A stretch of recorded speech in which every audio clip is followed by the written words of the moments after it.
நாடாளுமன்ற தேர்தலில் 21 தொகுதிகளில் போட்டியிடும் வேட்பாளர்கள் பட்டியலை முதலமைச்சரும் திமுக தலைவருமான மு.க.ஸ்டாலின் இன்று வெளியிட்டுள்ளார். அதில் வடசென்னையில் கலாநிதி வீராசாமியும், தென் சென்னையில் தமிழச்சி தங்கபாண்டியனும் மற்றும் மத்திய சென்னையில் தயாநிதி மாறன் போட்டியிட உள்ளதாக தெரிவிக்கப்பட்டுள்ளது.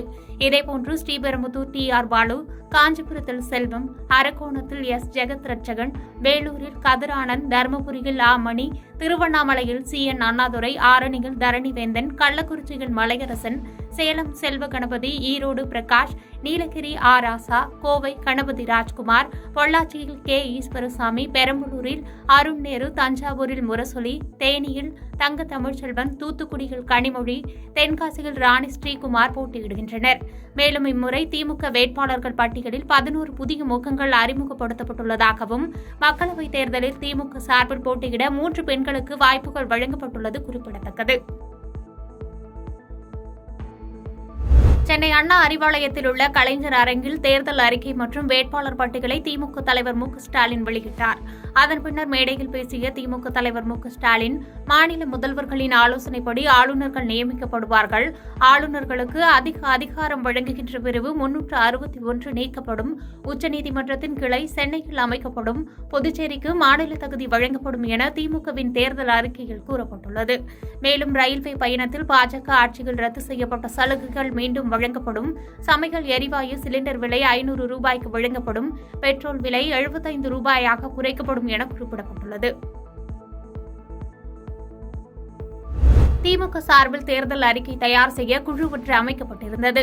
இந்த குழுவின் சார்பாக தூத்துக்குடி நாடாளுமன்ற உறுப்பினர் கனிமொழி நேரடியாக தொகுதிகளுக்கு சென்று மக்கள் மற்றும் சிறு குறு வணிகர்கள் கருத்துக்களை கேட்டு அதன்படி தேர்தல் அறிக்கை தயாரித்திருந்த நிலையில் கனிமொழி சார்பில் உருவாக்கப்பட்ட தேர்தல் அறிக்கையும் முதல்வரிடம் சமர்ப்பிக்கப்பட்டது. அதனை முதலமைச்சரும் திமுக தலைவருமான மு.க.ஸ்டாலின் இன்று வெளியிட்டார். தேர்தல் அறிக்கை என்பது மக்களுக்கானதாக இருக்க வேண்டும் என்பதே திமுகவின் குறிக்கோள் என்று திமுகவின் தேர்தல் அறிக்கை வெளியிட்ட நிகழ்ச்சியில் கனிமொழி எம்பி பேசியுள்ளார். திமுக செய்த சாதனைகளை தேர்தல் அறிக்கை தயாரிக்கும் போது பட்டியலிட்டும். அது பிரமிப்பாக இருந்தது. தமிழ்நாட்டில் ஒரு நல்லாட்சி நடைபெற்றுக் கொண்டிருக்கிறது. மக்கள் அனைவரின் வாழ்க்கையையும் மாற்றக்கூடிய ஆட்சியாக இந்த ஆட்சி நடைபெற்று வருகிறது. திராவிட மாடல் ஆட்சியை இந்தியா முழுவதும் முதலமைச்சர் கொண்டு போவதற்கு வரவிருக்கும் தேர்தல் மிக முக்கியம். நிச்சயமாக வரவிருக்கும் தேர்தலில் தமிழ்நாட்டில் இருக்கக்கூடிய 40 மட்டுமில்லை, நாடும் நமது என்று பேசினார். மக்களவைத் தேர்தலில் அதிமுக சார்பில் போட்டியிடும் முதற்கட்ட வேட்பாளர் பட்டியலை எடப்பாடி பழனிசாமி வெளியிட்டுள்ளார். அதில் தென்சென்னை ஜெயவர்தனன், வடசென்னை ராயபுரம் மனோ, காஞ்சிபுரத்தில் ராஜசேகர் மற்றும் ஆரணியில் கஜேந்திரன், விழுப்புரத்தில் பாக்யராஜ், மதுரையில் சரவணன் போட்டியிடுகின்றனர்.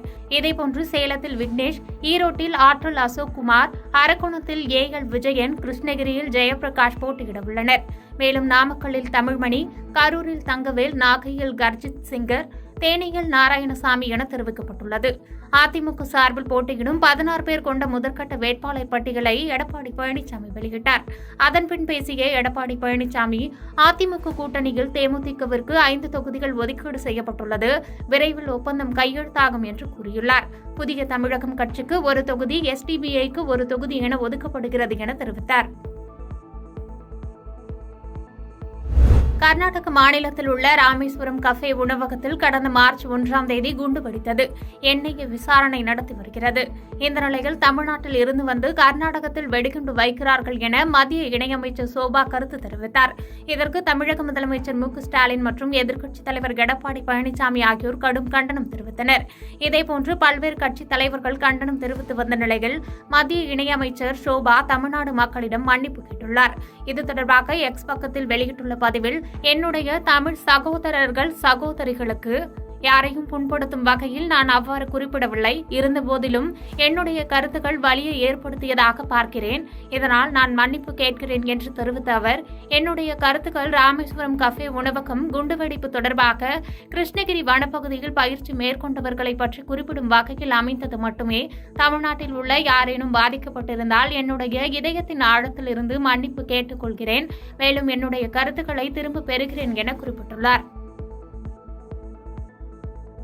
பாதகம் செய்பவரை கண்டால் நாம் பயங்கொள்ளலாகாது பாப்பா. மோதி மிதித்து விடு பாப்பா, அவர் முகத்தில் உமிழ்ந்து விடு பாப்பா.